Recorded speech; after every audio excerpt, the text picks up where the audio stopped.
Witness the moment elite Coast Guard gunners, dangling 50 feet over the waves, must decide whether to fire on a speeding cartel vessel. The Eastern Pacific, 1,000 square miles of water, unforgiving and vast. It is here, far beyond the horizon, that a shadow war plays out every single day. The stakes? Billions of dollars in illicit cargo. The adversaries?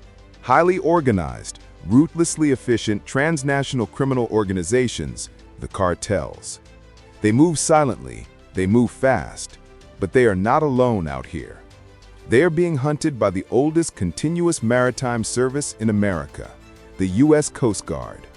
And when a go-fast vessel, a phantom boat loaded with $500 million in cocaine, refuses to stop, there is only one option left. The line has been crossed. The chase is over.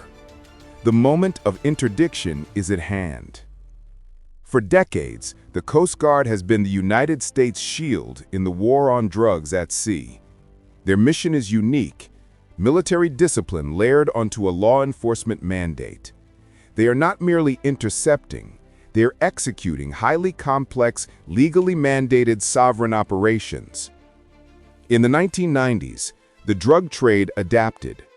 Gone were the slow trawlers. They were replaced by the go-fast boat. These are sleek, custom-built powerboats, often running 4, 5, or even 6 high-horsepower outboard engines designed for one purpose: speed. They can outrun almost anything the Coast Guard has in the water. This rapid evolution created a massive problem. How do you safely stop a heavily laden, non-compliant target traveling at 50 knots, hundreds of miles from shore? The answer required a revolution in tactical deterrence. The Coast Guard created the Helicopter Interdiction Tactical Squadron, or HITRON. These crews fly the MH-65 Dolphin helicopter, transforming it into a precise airborne weapon system, but one that operates within the most stringent law enforcement boundaries.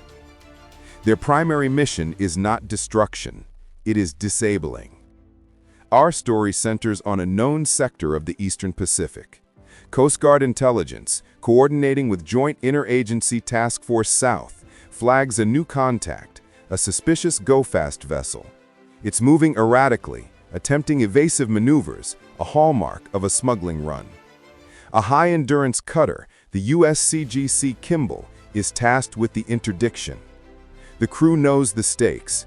They know the cartel members running these boats are desperate. They face unimaginable consequences if they lose the payload. The pursuit begins. The go-fast boat is simply too quick for the cutter. The crew's focus shifts from water to air. The HITRON team is launched. As the Dolphin closes, the air-to-surface interdiction procedure is initiated, following a strict use of force continuum. This is where military discipline meets the framework of justice. First, communication. The helicopter deploys a powerful loudspeaker, a long-range acoustic device. The message is clear, repeated in multiple languages. Stop your engines, you are under arrest. The suspects ignore the order, accelerating and jettisoning packages into the sea, desperate to destroy evidence. Second, warning shots. The AIO is cleared to fire warning shots from the M240 machine gun, striking the water well clear of the vessel, demonstrating the capacity and the will to use force. Still, the smugglers persist, often engaging in aggressive, unpredictable maneuvers designed to risk collision or throw off the aim. This is the moment of truth, the last resort. When all attempts at peaceful compliance are exhausted, the Coast Guard transitions to the final, necessary step: disabling fire. The AIO's target is not the personnel, but the machinery, the outboard engine block. This requires extraordinary precision, firing from a vibrating, moving platform at a target weaving and bouncing across the waves. It is a testament to the thousands of hours of training. One engine, disabled. The go-fast boat slows but is still maneuverable.